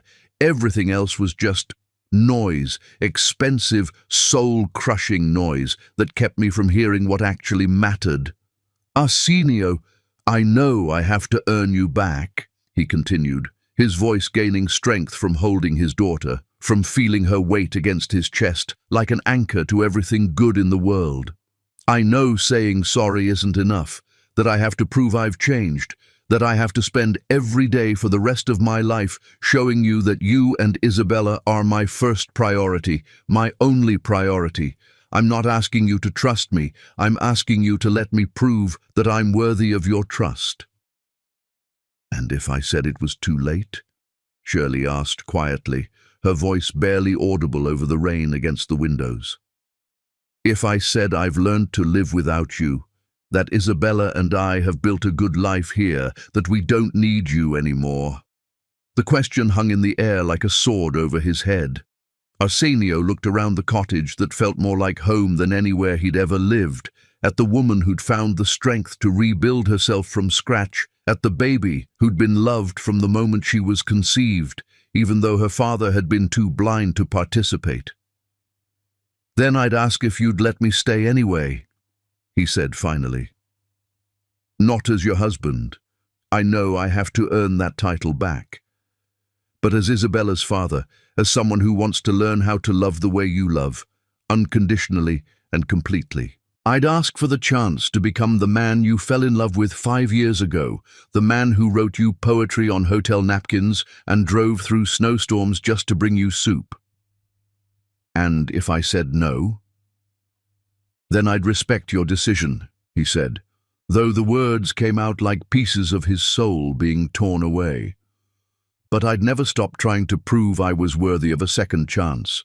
I'd buy the house next door and spend every day showing you that I've changed, that I've learned, that losing you was the lesson that finally taught me what actually matters in this life. Isabella stirred in his arms, opening her perfect green eyes to study his face with the serious concentration of someone making a very important decision. She looked from him to her mother and back again, as if she could sense the weight of the moment, the fragile hope hanging in the air between her parents. Then, as if she'd reached some internal conclusion, she made a soft, cooing sound and settled deeper into his embrace. She likes you, Shirley observed, wonder creeping into her voice. She's not usually this calm with strangers. She's giving me a chance, Arsenio corrected, his voice thick with emotion. She's braver than her old man. The question is, will you? Before Shirley could answer, headlights cut through the storm outside, and the sound of car doors slamming reached them through the rain. Voices called out, men's voices, unfamiliar and urgent. Olga moved to the window, her face going pale as she peered through the curtains. Shirley, she said, her voice tight with fear, we need to go. Now. What? Who is that? Sophia Morrison Whitfield's people, Olga said grimly, using the correct name of their enemy. They followed me here. The conspiracy isn't over. It's just beginning. And as armed figures approached the cottage through the storm, Arsenio realized that protecting his family was about to require more than just emotional growth. It was about to require everything he had. Chapter 10. The Miracle of Love. Sometimes the greatest victories are won not by fighting your enemies, but by choosing to protect the love that makes fighting worthwhile. The armed men surrounding the cottage weren't there to hurt them. They were there to witness the end of a 40-year revenge plot that had finally consumed itself. Sophia Morrison Whitfield stepped through the storm like an aging empress, surveying her conquered kingdom, her silver hair perfect despite the rain, her eyes carrying the cold satisfaction of someone who'd spent decades planning this exact moment. "Mr. Barrett," she said, her voice cultured and deadly calm, "how fitting that you're here for the finale." Arsenio rose slowly from the chair where he'd been holding his daughter, every instinct screaming at him to shield his family from this woman who'd orchestrated their destruction. But Isabella Rose was sleeping peacefully in his arms, completely unaware that her first day of life was unfolding in the middle of a war that had begun before she was conceived. "You got what you wanted," Arsenio said quietly, his voice steady despite the chaos around them. "You destroyed my marriage, took my company, reduced me to nothing. What more could you possibly want?" Isabella's laugh was like broken crystal. "I wanted you to feel what my family felt when your father destroyed us. Helpless, betrayed, watching everything you loved disappear piece by piece." Her eyes moved to Shirley, who was pale but defiant as she stood beside Olga. "But I underestimated something important." "What's that?" "Love's capacity to heal what revenge tries to break." Victoria stepped closer, her gaze fixed on the baby in Arsenio's arms. "Your wife didn't just survive losing you, she flourished. She found strength I didn't know existed. And now," her voice faltered for the first time, "now she's created exactly what my family lost, a perfect, innocent, new beginning." "Sophia," came a voice from behind her. David Kim stepped into the cottage, but his expression wasn't triumphant. It was stricken with guilt. "This has gone far enough. The baby changes everything." "Does it?" Sophia's voice was ice, but Arsenio could see something cracking in her composure. "Why should Barrett family happiness matter more than mine did?" "Because revenge doesn't bring back the dead," Olga said firmly, moving to stand between Sophia and her family. "It just creates more graves. I know. I spent 30 years poisoning my son's heart with bitterness about his father's enemies. Look what that wisdom accomplished."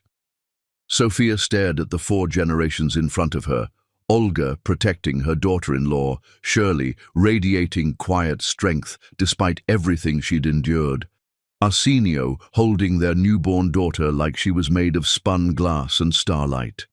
For 40 years, she'd imagined the Barrett family as cold, calculating destroyers who felt nothing for anyone.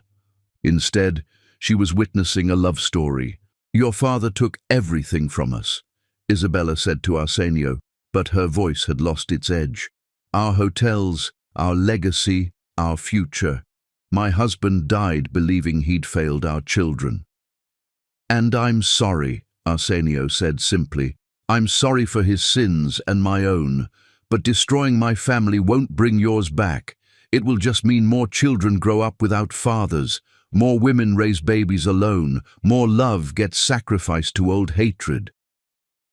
Isabella Rose stirred in his arms, making soft baby sounds that seemed to fill the cottage with magic. Her tiny fist escaped the blanket, waving in the air like she was conducting a symphony of hope. "She's beautiful," Isabella Morrison Blackwell whispered, and suddenly she didn't look like a vengeful empress anymore. She looked like what she really was, an elderly woman who'd spent 40 years nurturing hatred instead of healing, and was finally seeing what that choice had cost her. "Would you like to hold her?" Shirley asked suddenly, her voice gentle despite everything this woman had put them through. "I dot." Isabella's composure cracked completely. "I don't deserve to touch something so pure." "None of us deserve love," Shirley said quietly. "But we receive it anyway. That's what makes it a miracle." With trembling hands, Sophia took baby Isabella Rose into her arms. The moment their eyes met, Ancient green meeting brand new green. Something fundamental shifted in the cottage. 40 years of carefully constructed hatred crumbled like sandcastles before the tide. She has his eyes, Sophia whispered, looking between the baby and Arsenio. But her soul is pure light. Love does that, Olga observed. It creates light in the darkest places. I wanted to destroy your family the way mine was destroyed, Sophia confessed, tears streaming down her cheeks as she held the sleeping baby. But watching this little angel, knowing that my revenge brought her into existence, I can't. I won't. She handed Isabella Rose back to Shirley with reverent care. The company is yours again, Mr. Barrett, all of it.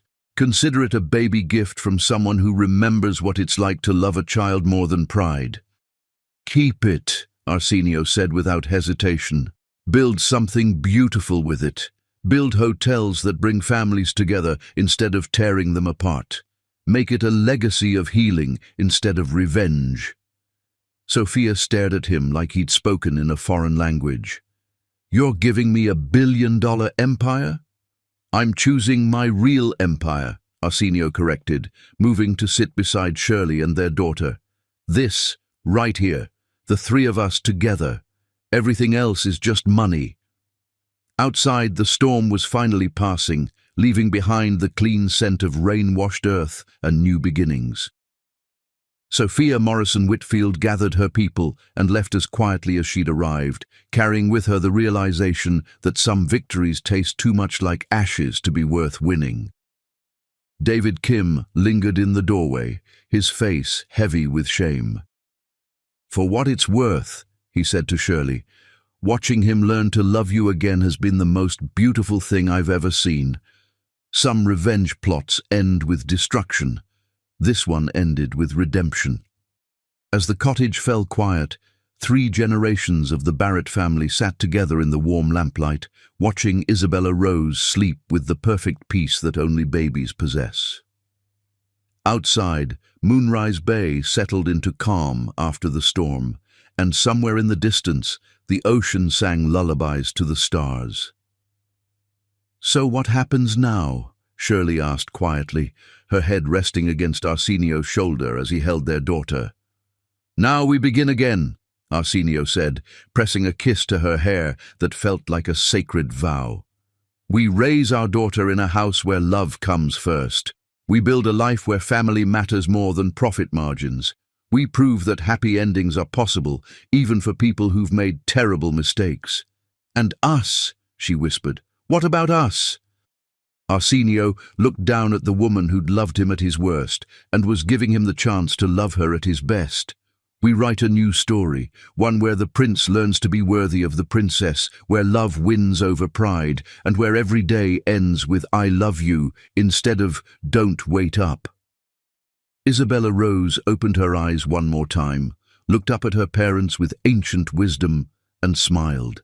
The first smile of her life, given to the moment when her family finally became whole.